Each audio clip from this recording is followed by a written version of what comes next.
Secangkir pengharapan untuk mengawali hari ini. Dikosongkan dari diri sendiri.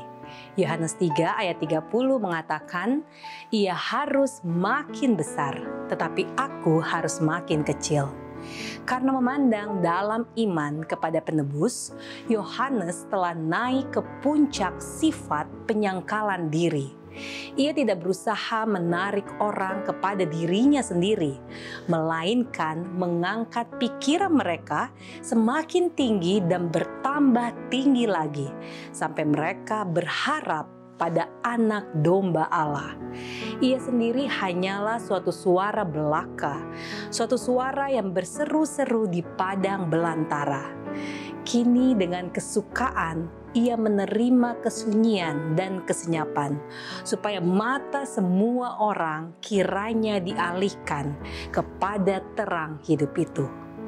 Orang yang setia pada panggilannya sebagai pesuruh bagi Allah tidak akan mencari kehormatan bagi diri sendiri.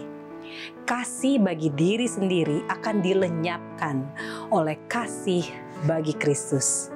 Tidak ada persaingan akan menodai pekerjaan Injil yang indah itu. Mereka akan mengakui bahwa pekerjaan merekalah untuk memasyurkan seperti Yohanes Pembaptis dahulu kala memasyurkan.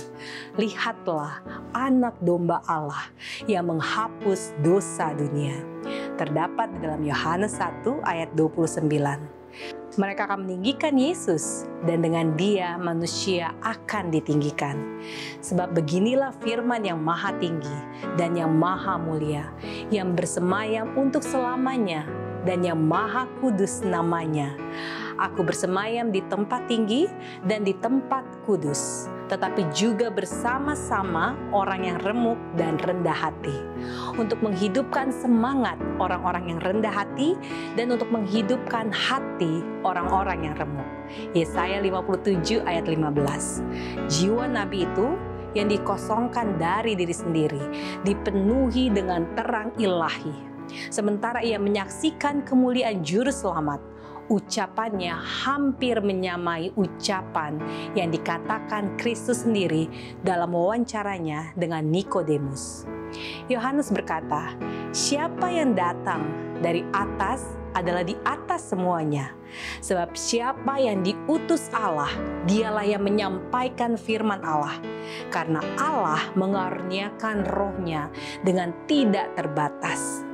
Kristus dapat mengatakan, aku tidak menuruti kehendakku sendiri, melainkan kehendak Dia yang mengutus aku.